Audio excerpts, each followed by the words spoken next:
It's time to eat. What are you hungry for? Sit down and get ready to consume an abundance of fantasy football knowledge from Ross Tucker and Joe Dolan. Feed me now. I'm starving. On the Fantasy Feast Eatin' Podcast. Yeah, let's eat, baby. It is the Fantasy Feast Eatin' Podcast, presented, of course, by DraftKings. We love those dudes. You know why we love them right now, by the way? They're giving away $500 to one of you guys, which is just nuts to me, but that's how they roll. It'll be Joe and myself against 10 of you in our next best ball draft. The winner takes home $500, which is amazing. Send me any sponsor confirmation you got from any of our sponsors that you hear on the show or at rosstucker.com, or just go to get a free estimate at westshorehome.com/Ross. We actually have posted that on social media at Ross Tucker NFL and at Ross Tucker Pod, so you guys can get into that. There's a lot for us to get into today for sure. Thank goodness I've got, for my money, the best fantasy football analyst in the galaxy, the great Joe Dolan at FG_Dolan. Great time, by the way. I mean, the best time for you to subscribe to fantasypoints.com was like 5 months ago. The second best time is right now. Fantasypoints.com. Use the code 23Feast. They have an army of analysts and data to help you guys win your fantasy championships. Joe, we got to talk about the running back news. We got to get to your tight end tiers. We got to go over one of these awesome best ball rosters from one of our listeners that got sent in. Preseason week 1 thoughts. But let's start with the running back stuff because we got a lot of clarity, it feels like, Joe, the last 24 hours. Let's start with Dalvin Cook. You know, it felt like the whole time it was going to be the Dolphins or the Jets. It is the Jets, Joe. So people like Pro Football Doc, SportsInjuryCentral.com, who had been pumping the brakes on Breece Hall. You had been warning us about Breece Hall, Joe, for weeks. So first and foremost, we actually just got breaking news literally as you started the podcast. And it's not going to surprise anybody, but Colts coach Shane Steichen has named Anthony Richardson their starting quarterback. So Anthony Richardson, who I obviously put in my tiers of Dolan as maybe the mid to late round quarterback that you could get who could break fantasy as a running quarterback, he will start week 1. So you're not going to have to play the long game with him like you did Justin Fields or we're still playing the long game with Trey Lance. Like you did with those guys a couple years ago. Anthony Richardson will start week 1. So that's good news for fantasy football. Let's get into some bad news for fantasy football. Dalvin Cook signing with the New York Jets. So this is one. When Dalvin Cook was on the market, you said Jets or Dolphins. As a fantasy guy, I like clean and easy. The Dolphins would have been clean and easy for me because you would anticipate Dalvin Cook would go in there and handle 60+% of the workload easily in Miami. I'm not 100% sure that's going to be the case with the New York Jets. So here's the thing about Dalvin Cook. He was not washed up by any stretch of the imagination last year. He was 12th in yards after contact, 14th in missed tackles forced per attempt, and was 20th in explosive gains of 10-plus rushing yards among running backs. That's per fantasy points data. There is still some stuff left in the tank for Dalvin Cook. And while I think this is simply a bit of good business by the Jets, here's the deal. Breece Hall came off the PUP list today. So Breece Hall is returning to practice, and he is on schedule. But I just really think the New York Jets wanted veteran insurance because they think they're a contender. You don't go out and get Aaron Rodgers if you don't think you're a contender. So I think the Jets wanted to make sure they're going into the season with as much firepower and as much insurance as possible. My anticipation, and I could be completely wrong on this, is Dalvin Cook's going to be their starting running back at the beginning of the season. There's multiple layers to peel back. Now, Ross, you know Breece Hall was trending towards being a top 5 fantasy running back before he tore his ACL last year. I don't think the Jets are looking at this as, oh, we're down on Breece Hall. I simply think the Jets are looking at this as, we're contenders. And we are going to be much worse if Breece Hall isn't ready, if we have to rely on Michael Carter or Izzy Abanikanda. So now they have Dalvin Cook. I think Dalvin Cook is going to start at running back for the New York Jets, and I think he's going to start at running back in September. Whether he's starting for them in October, November, December, that remains to be seen. Breece Hall, to me, still has league-winning upside. The question is, where do you draft Breece Hall? He was going in the 3rd round. I can't draft him there. I don't know if I can draft him in the 4th round. But if he falls far enough, then maybe he's the guy you end up playing a long game with. You say, I understand that September, maybe October, Breece Hall isn't going to be getting 15 carries a game. But we know Dalvin Cook's dealt with injuries. He finally got his shoulder repaired this offseason. So Breece Hall, to me, is somebody who could be a league winner in maybe November and December. But we might have to pump the brakes on it. The New York Jets do not care about your fantasy team. They're going to play slow. Aaron Rodgers likes to check down to the running back. You obviously know Aaron Rodgers has seen Dalvin Cook from across the sidelines 2 times a year since Dalvin Cook entered the NFL. So Aaron Rodgers is very familiar with Dalvin Cook's game. I think there's going to be a level of comfort there, and then maybe he doesn't have it with Breece Hall at the beginning of the season. I expect this is going to be a sloppy fantasy situation, at least for a little bit. Dalvin Cook, to me, is like a 9th, 10th round pick, maybe. I'll have to take a deeper look at the numbers. I suspect he's going to be getting drafted earlier than I'm willing to take him.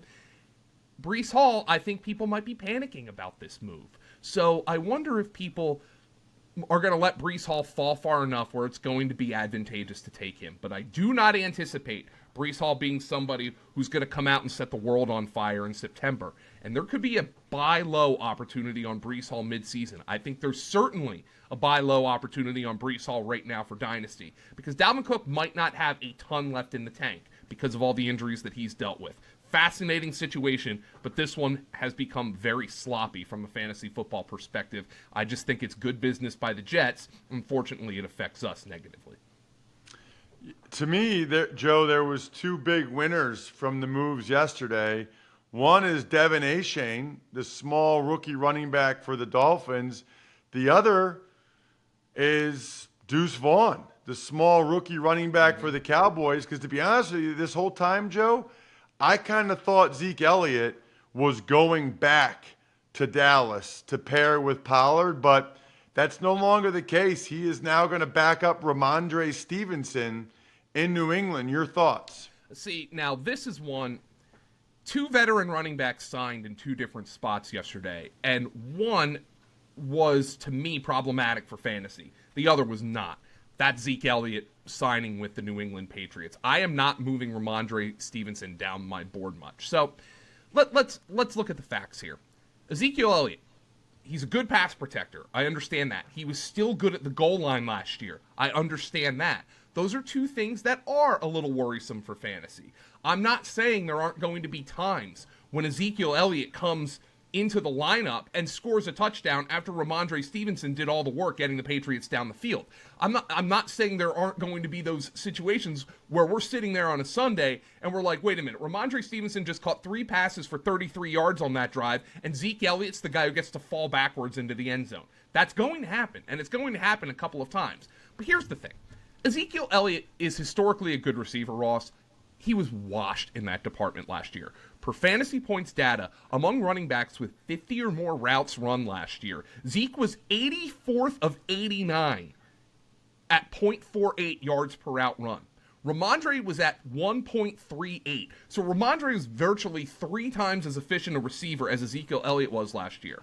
And Damian Harris, who has never been known as a receiver, was at 1.07 yards per route run. So Damian Harris, who nobody would mistake for Marshall Faulk, is out there doubling up Zeke in yards per route run. And it wasn't a Cowboys issue, because we know how great Tony Pollard was as a receiver last year. By the way, speaking of winners from Zeke Elliott signing with the Patriots, Tony Pollard, the overall RB1 is in Tony Pollard's range of outcomes this year.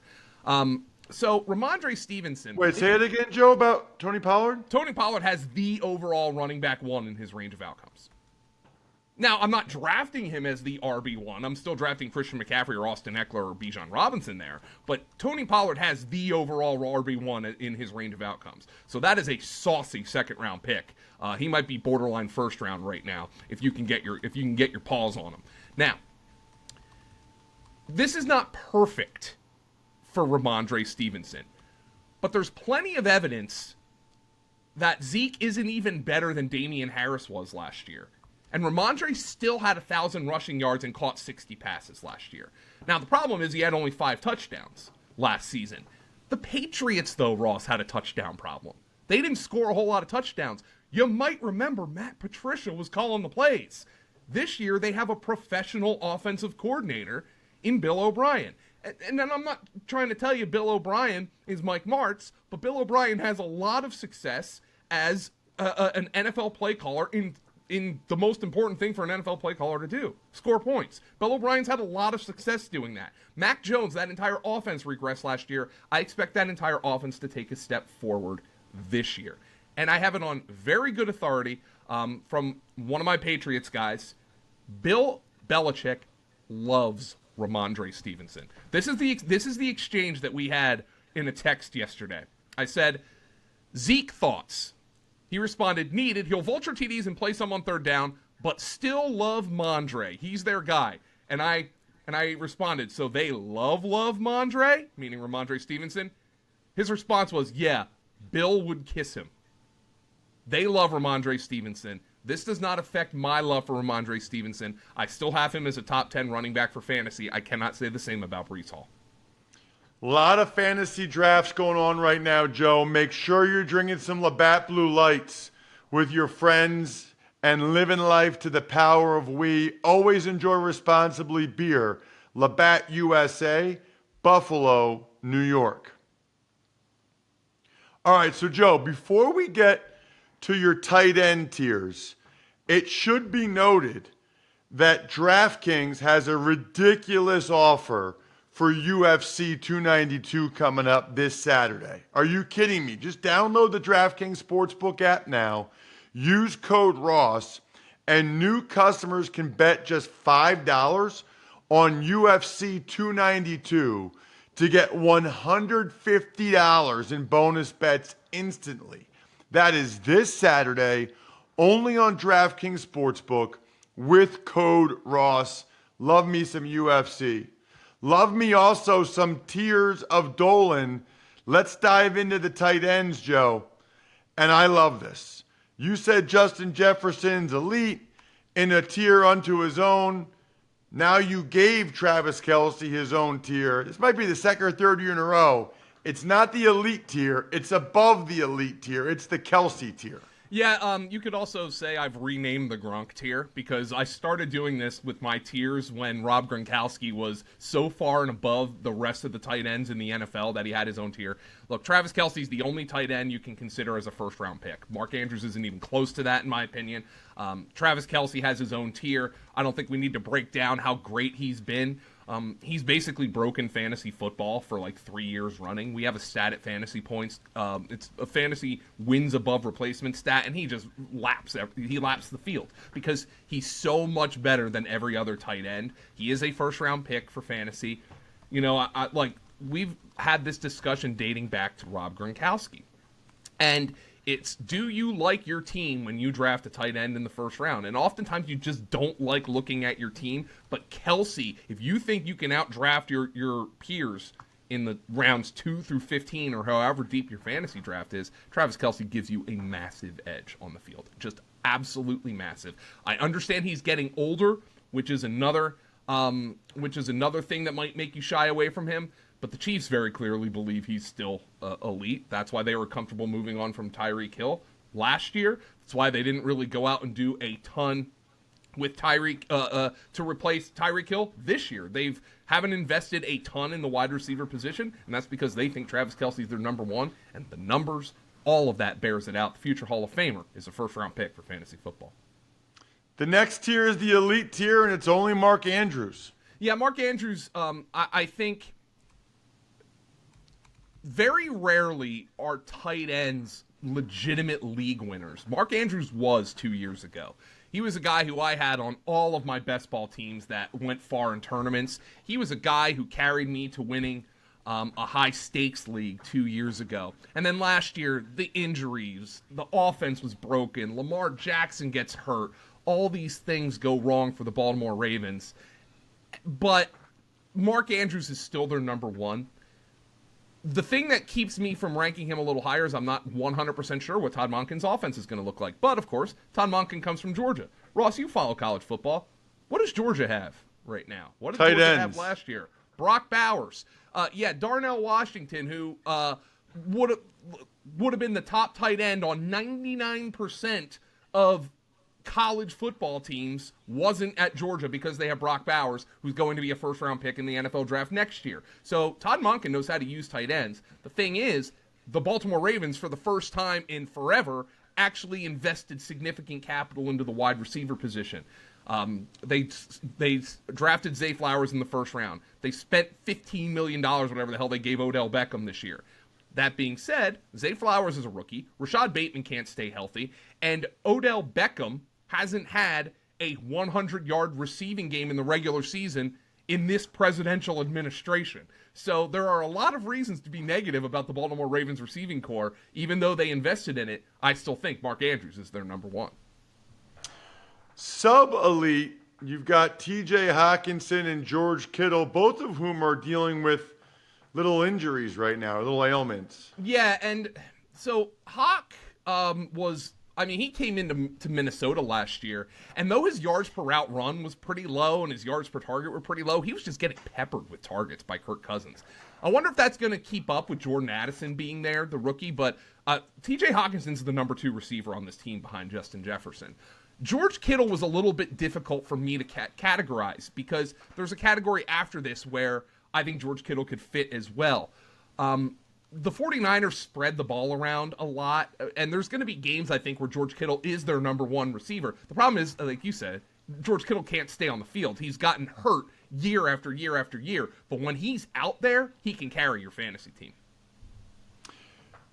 The next one is a cool category, Joe. Potential team number ones.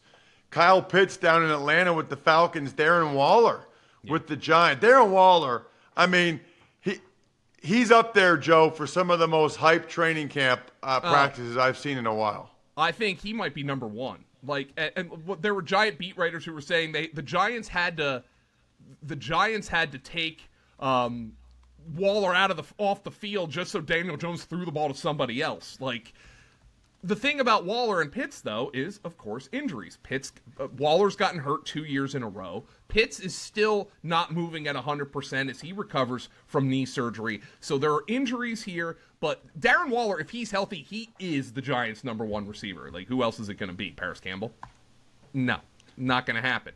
Kyle Pitts has a little bit more high-end competition for targets with Drake London and even Bijan Robinson, but there's not a lot of depth in Atlanta. So these two guys are potentially number one receivers on their teams who are going later in drafts because of injury reasons. Love the next category. It's only one guy. Elite efficiency, battle for targets. Dallas Goedert, that's the issue in Philly. Yeah, if Dallas Goedert was in Baltimore, he'd be a second-round fantasy pick. But he's not. He's in Philadelphia, where you have 2 receivers who are going in the first 24 picks for fantasy in A.J. Brown and Devontae Smith. Dallas Goedert has an argument from a skill set standpoint and from a numbers standpoint, quite frankly, on a per-target basis, to be the second best tight end in the NFL behind Travis Kelce. But he deals with injuries, so he's kind of like mini Kittle in that regard. And, of course, there's the battle for targets. But Dallas Goedert is somebody who can win you a week for fantasy football. And I never have a problem drafting Dallas Goedert when he's out there. Low-end tight end ones, David Njoku, Evan Ingram, Pat Freiermuth.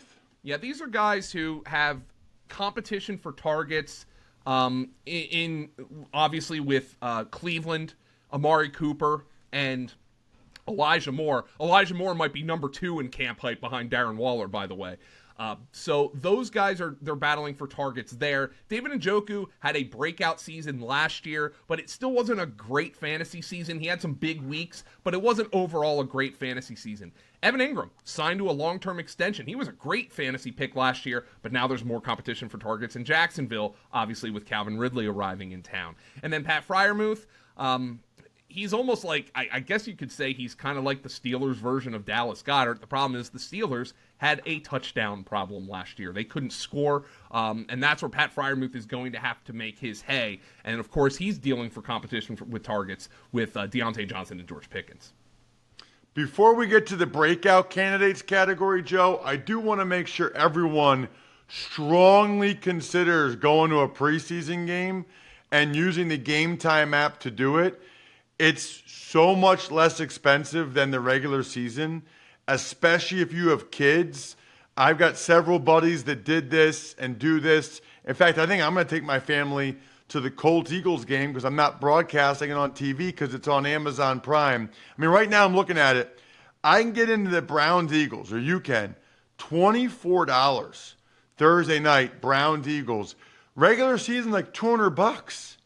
I mean, and the game time guarantee means you'll always get the best price. So if you find tickets in the same section and row for less, Game Time will credit you 110% of the difference. Can't highly recommend enough the Game Time app and preseason games. Because think about how inexpensive it is. And then you can download the Game Time app, create an account, and use code FEAST, and you get $20 off your first purchase. Terms apply.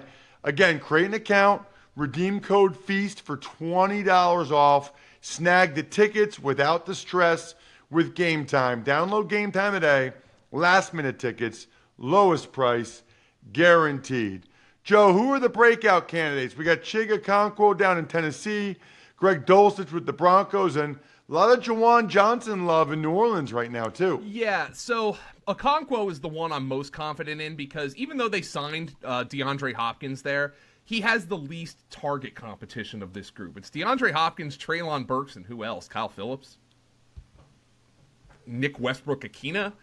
Chig Okonkwo, from an efficiency standpoint, literally had a Gronk-level rookie season. He just didn't get a ton of targets because of the offense, and it was... So the question is, can he carry that efficiency into more targets? I love Chig Okonkwo. He's my most drafted tight end this year. If I were to... So here's the deal. If I were to draft somebody like an Evan Ingram as my top tight end, I'd probably want to double up and go get Okonkwo as my number 2. Or Greg Dulcich. The problem with Dulcich is, and Sean Payton's been hyping him up, saying, oh, you know, Jimmy Graham, he's our joker. The problem is Adam Troutman, they signed him away from the Saints, and he's out there starting in the preseason with the first-team offense. So what are Greg Dulcich's snaps going to look like? Same deal with Juwan Johnson. What are his snaps going to look like? Because they made moves at the tight end position as well. Taysom Hill is officially listed as a tight end. They're going to ask Taysom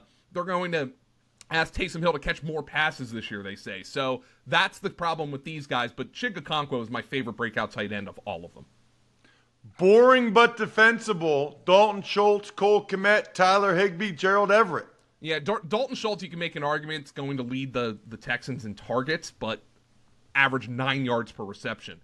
Kmet's like a lowercase Pat Freiermuth to me, but he was like the tight end 8 over the second half of last season. Tyler Higbee, he has big weeks. He has weeks where he disappears. Gerald Everett, the problem for him is, I like Gerald Everett a lot. The problem for him is target competition with the LA Chargers, but the Chargers are going to score a lot, which is a big thing for them.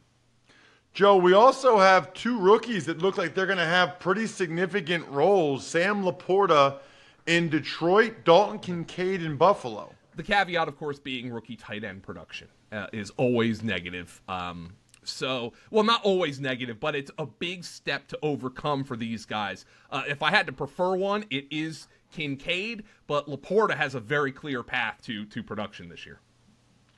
I'm looking forward, Joe, to next week, where we're just going to talk about what we've seen through 2 weeks of the preseason, which is good. I mean, we can talk about it a little bit now, but 2 weeks would be a bigger sample size. There were certainly some young running backs that got you excited, Joe, whether it was Spears in Tennessee or Deuce Vaughn in Dallas. And you just wonder, are those guys that earned some more touches than maybe we thought? Yeah, for sure. We'll do preseason recaps next week once we have more information. Next week should be absolutely awesome. We'll have 2 weeks of preseason information to go through what we know, what we don't know, what we learned. Plus, we're going to go over a couple of your best ball rosters. So send them in if you haven't already. Ross@rosstucker.com and enter in to be in the draft against me and Joe and win $500. Again, Ross@rosstucker.com.